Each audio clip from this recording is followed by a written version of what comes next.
আজ বানাবো লাড্ডু দিয়ে গ্লাস পিঠে।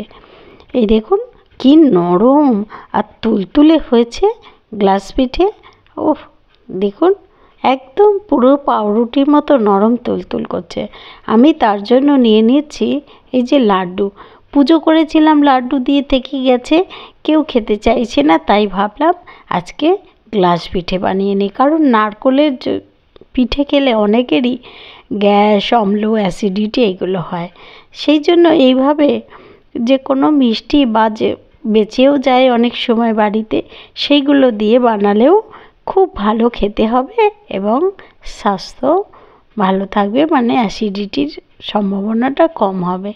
আমি নিয়ে নিচ্ছি যেই গ্লাস দিয়ে আমি গ্লাস পিঠে করব তারই এক গ্লাস সুজি, আর দিয়ে দিচ্ছি 2 চামচ গুঁড়ো করা চিনি, আর দিয়ে দিচ্ছি সামান্য নুন। এটা মিষ্টিটা ব্যালেন্স করবে। এইভাবে দিয়ে ভালো করে মিশিয়ে নেব। আর দিয়ে দেব 3 থেকে 4 চামচ দই। আমি ঘরে পাতা দই আমার থাকে, আমরা খাই, সেই দই আমি দিয়েছি। সে দইতে যথেষ্ট পরিমাণ জল থাকে, সেই জন্য এটাকে ব্যাটারটাকে এবারে মেখে নিচ্ছি। এইভাবে চামচ দিয়ে মেখে নিলেই হবে। তারপরে এটাকে 10 থেকে 15 মিনিট ঢাকা দিয়ে রাখবো। এবার 10 থেকে 15 মিনিট ঢাকা দিয়ে রাখার পর খুলে দেখতে হবে যে কীরকম হয়েছে। এবার খুলে দেখি 15 মিনিট পর আমি চলে এসেছি। দেখলাম বেশ জলটা একদম টেনে নিয়েছে, বেশ শুকনো শুকনো হয়ে গেছে।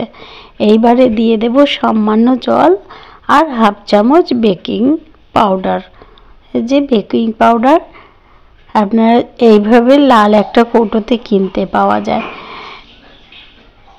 চায়ের চামচের 1/2 চামচ বেকিং পাউডার দিলাম, কারণ যদি টেবিল চামচ বলি তো সেটা অনেকটা বড় হয়ে যাবে, সেই জন্য চায়ের চামচ। আর সামান্য একটুখানি জল দিলাম ব্যাটারটাকে একটু পাতলা করার জন্য, কিন্তু একদম পাতলা হবে না, এইভাবে ঘন ঘনই থাকবে। আর দিয়ে দিচ্ছি মৌরি। একটুখানি মৌরি দিলে খেতেও, মুখে মৌরি পড়লে খেতেও ভালো লাগবে মিষ্টির সঙ্গে। হ্যাঁ, সেইবারে ভালো করে এটাকে মিক্স করে নিচ্ছি। নেওয়ার পর আবার 5 মিনিট একটু রেখে দেব।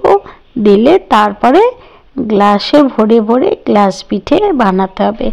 আমি দুটো এক সাইজেরই গ্লাস নিয়ে নিয়েছি, আর গ্লাসের মধ্যে সামান্য একটু তেল দিয়ে ব্রাশ দিয়ে এইভাবে পুরো গ্লাসটায় তেল লাগিয়ে নিলাম। তেল লাগিয়ে নিয়ে এবার ব্যাটারগুলোকে দিয়ে দেব। ব্যাটারগুলোকে যদি গ্লাসের মানে 4 ভাগের 1 ভাগ দেন তাহলে ভালো হয়, তাহলে গ্লাসটা ফুলে একদম ভরে যাবে। এবার দুটো গ্লাসে দেওয়া হয়ে গেছে। আর আমি 1 মুঠি মতো করে এই যে লাড্ডু নিয়ে নিয়েছি, নিয়ে একটু লম্বা লম্বা শেপ দিয়ে এই গ্লাসের মধ্যে আস্তে করে ভরে দিলাম। ব্যাস হয়ে গেল। এবারে আমি আগে থেকেই প্যানের মধ্যে জল বসিয়ে দিয়েছিলাম, তাতে গ্লাস দুটো বসিয়ে দিলাম। অনেকটা ব্যাটার থেকে গেছে, আমি আর একটা গ্লাসেও ওইভাবে বানিয়ে নেব। নিয়ে এই যে বসিয়ে দিয়েছি। এই দুটো আগে বসিয়েছিলাম তাই এগুলো হয়ে গেছে, এটাকে আর একটু হতে দেব। এবারে ঠান্ডা হয়ে গেলে এইভাবে হাত ঘষে ঘষে একটু ঠুকে নিলেই বেশ অনায়াসে বেরিয়ে আসবে এই গ্লাস পিঠে। ব্যাস হয়ে গেল।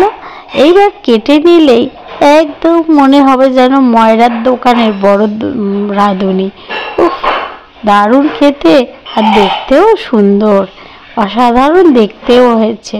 এইভাবে ছুরি দিয়ে কেটে কেটে নিলে ব্যাস এক একজনকে 1-2 পিস দিলেই একদম বক বক খুশি হয়ে যাবে। যেমনি নরম তেমনি সুন্দর খেতে। আহা, দারুণ দারুণ। এই যে সাজিয়েও নিয়েছি, আর দেখুন বন্ধুরা কি নরম